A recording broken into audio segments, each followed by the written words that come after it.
Hello students, welcome to science vision classes. मैं Anuj Sinha science vision class में आपका स्वागत करता हूं। आज आपका टॉपिक है इनकम्प्लीट डोमिनेंस अर्थात अपूर्ण प्रभाविता। मतलब वैसा प्रभाव जो अपूर्ण हो, पूरी तरह से अपना इफेक्ट नहीं दिखा पाता। तो वैसी प्रभाविता जो एक दूसरे पर प्रभाव ना डाल सके वह इनकम्प्लीट डोमिनेंस के अंतर्गत आता है।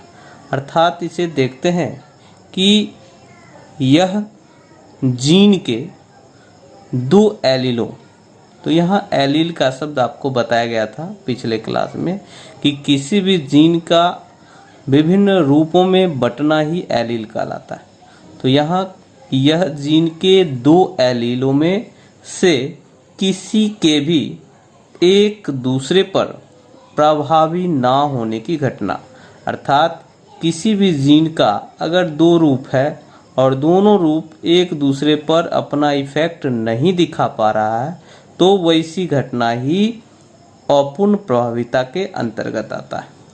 ताकि जब दोनों उपस्थित हों तब एक नया फिनोटाइप बने जो कि दोनों एलीलों के स्वतंत्र प्रदर्शन के बीच का माध्यमिक हो। अर्थात यह दोनों एलील एक दूसरे पर इफेक्ट नहीं दिखा पा रहा है, लेकिन जब साथ आता है तो एक नया फिनोटाइप बनाता है, एक नया फिजिकल अपीयरेंस को देता है और यह दोनों एलीलों के बीच का एक प्रॉपर्टी को दर्शाता है।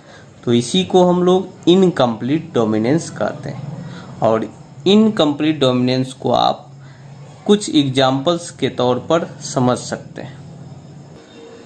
तो एग्जाम्पल के लिए हम लोग सबसे पहला एग्जाम्पल इसका देखते हैं 4 o'clock प्लांट। इसको चरबजिया पौधा कहते हैं और इसे मिराबिलिस जलापा के नाम से भी जानते हैं। और दूसरा एग्जाम्पल डॉग फ्लावर स्नैपड्रैगन भी होता है इसका। तो हम 4 o'clock प्लांट को अच्छे से समझते हैं जो इसका फर्स्ट एग्जाम्पल है। तो इसमें दो प्रकार के जब एलील की बात करते हैं तो दोनों दो प्रकार के शुद्ध नस्ली पौधे, एक लाल पुष्पी और एक सफ़ेद पुष्पी को लेते हैं। और अगर एक क्रॉस दोनों के बीच में बनाया जाता है, अर्थात लाल पुष्पी और सफ़ेद पुष्पी दोनों के बीच एक क्रॉस बनाया जाता है, तो F1 पीढ़ी वाले पौधे लाल या सफ़ेद पुष्प के नहीं होते। अर्थात लाल और सफ़ेद पुष्प के बीच जब क्रॉस कराया जाता है तो दोनों में कोई ना लाल होता है और ना सफ़ेद पुष्प। इसके बजाय यह दोनों आपस में मिलके गुलाबी रंग वाले फूलों को उत्पन्न करते हैं। तो यह दोनों का माध्यमिक रंग को उत्पन्न करता है। तो गुलाबी पुष्प लाल व सफ़ेद पुष्पों के दो एलीलों के जुड़ने के कारण बनता है। तो आप देख सकते हैं, यह एग्जाम्पल से क्लियर हो रहा है कि लाल पुष्पी और सफ़ेद पुष्पी दो अलग प्रकार के एलील हैं और दोनों का जब सेल्फ क्रॉस कराया जा रहा है तो यह ना ही लाल उत्पन्न किया ना ही सफ़ेद, और एक तीसरे रंग को यह उत्पन्न कर दिया जो गुलाबी रंग के पुष्प को उत्पन्न किया। तो यह इनकम्प्लीट डोमिनेंस को दर्शा रहा है। अर्थात यह प्रभाव लाल रंग की आंशिक या अपूर्ण प्रभाविता के कारण होता है। अब इसे हम एक डायग्राम के जरिए समझते हैं। तो इसके लिए हम लोग क्या करते हैं कि एक शुद्ध लाल पुष्प जिसको कैपिटल आर से डिनोट कर रहे हैं, और एक शुद्ध सफ़ेद पुष्प इसको कैपिटल डब्ल्यू और कैपिटल डब्ल्यू से डिनोट कर रहे हैं। दोनों को जब सेग्रीगेट किया जाता है और पुनः जब इसके बीच क्रॉस कराया जाता है तो यह आर डब्ल्यू अर्थात कैपिटल डब्ल्यू का रूप धारण करता है, जो कि गुलाबी रंग के पुष्प उत्पन्न करते हैं। अर्थात शुद्ध लाल शुद्ध सफ़ेद आपस में मिलकर गुलाबी पुष्प को उत्पन्न किए, ना कि लाल और सफ़ेद को। तो यह माध्यमिक रंगों को उत्पन्न किया, यही अपूर्ण प्रभाविता को दर्शा रहा है। पुनः इसको आगे अगर हम सेल्फ क्रॉस कराते हैं तो हमें 1:2:1 के रेशियो में पुष्प प्राप्त होते हैं। उसे देख लेते हैं। अब क्या करते हैं कि वह जो F1 जनरेशन में उत्पन्न हुआ था, तो एक कैपिटल RR और कैपिटल RW, इसे इस रूप में capital R, capital W, capital R, capital W, और यह मेल को डिनोट कर रहा है, ये फीमेल को डिनोट कर रहा है। अब इसके बीच जब क्रॉस कराते हैं तो capital R, capital R, capital RR जो लाल प्योर रेड उत्पन्न कर रहा है, कैपिटल RW जो कि गुलाबी को दर्शा रहा है, फिर यहाँ भी कैपिटल R और कैपिटल W गुलाबी को दर्शा रहा है, कैपिटल W सफ़ेद को दर्शा रहा है। अर्थात इसका जो रेशियो आ रहा है यह एक प्योर रेड, एक प्योर वाइट और दो कॉम्बिनेशन माध्यमिक रंगों का है जो कि गुलाबी को दर्शा रहा है। तो यह 1:2:1 के रेशियो में उत्पन्न होता है। तो F1 पीढ़ी के गुलाबी पुष्प वाले पौधों का स्वपरागन कराने पर F2 पीढ़ी या संततिज प्राप्त होती हैं जो 3 प्रकार रखती हैं: लाल पुष्प और गुलाबी पुष्प व सफ़ेद पुष्प। मतलब लाल पुष्प को, गुलाबी पुष्प को और सफ़ेद पुष्प को 1:2:1 के अनुपात में।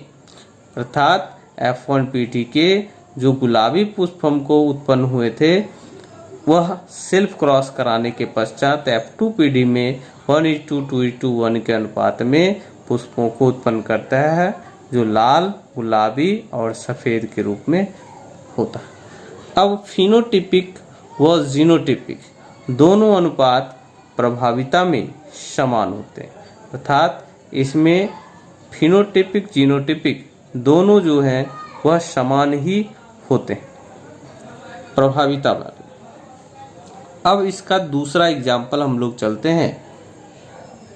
दूसरा एग्जाम्पल इसका है एंडेलुसियन फॉल्स या एंडेलुसियन मुर्गा। अर्थात मुर्गे की एक प्रजाति है एंडेलुसियन फॉल्स के रूप में। तो ये मुर्गे 2 शुद्ध नस्ली प्रजाति वाले होते हैं। तो इसमें जो कलर लिया गया है वो काले व मटमैले सफ़ेद, ये 2 प्रकार के मुर्गे का क्रॉस कराया जाएगा। तो आप देखते हैं कि जब काले व मटमैले सफ़ेद मुर्गे का क्रॉस कराया जाता है तो नीले रंग की तीसरी प्रजाति पाई जाती है। अर्थात किंतु यह शुद्ध नस्ल नहीं होता।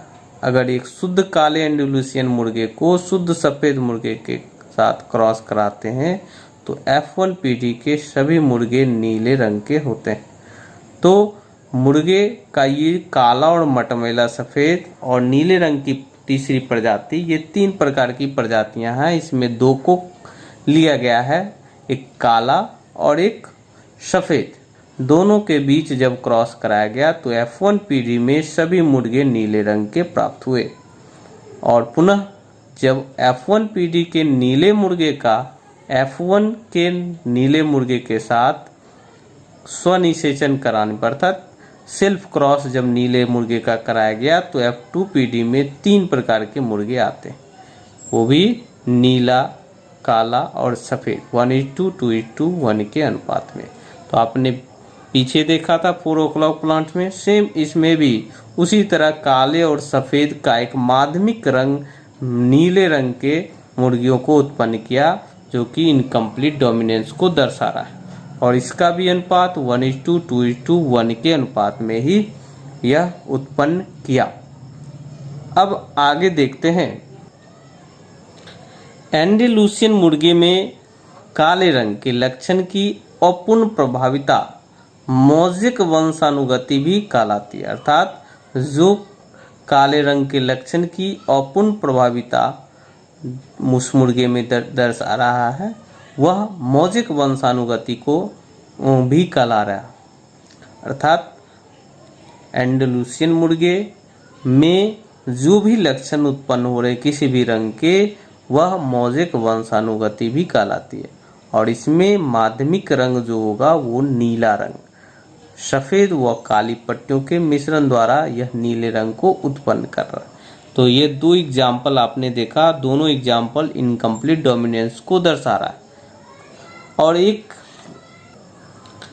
डायग्राम के द्वारा इसे देखा जा रहा है। तो आप देख सकते हैं कि ये ब्लैक और ये सफ़ेद दोनों को सेग्रीगेट जब किया गया और दोनों का सेल्फ क्रॉस कराया गया तो F1 PD में PW अर्थात यह नीले रंग के मुर्गे को उत्पन्न किया। पुनः जब इस दोनों का सेल्फ क्रॉस कराया जाएगा तो F2 PD में ये 1:2:1 के अनुपात में उत्पन्न करेगा। तो आप देख सकते हैं मेल और फीमेल को डिनोट कर रहा है ये कैपिटल V कैपिटल W।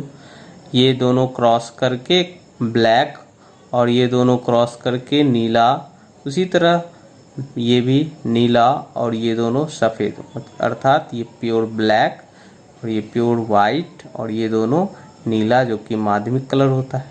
तो ये भी इनकम्प्लीट डोमिनेंस को दर्शा रहा है। एक और इसका एग्जाम्पल है इनकम्प्लीट डोमिनेंस का।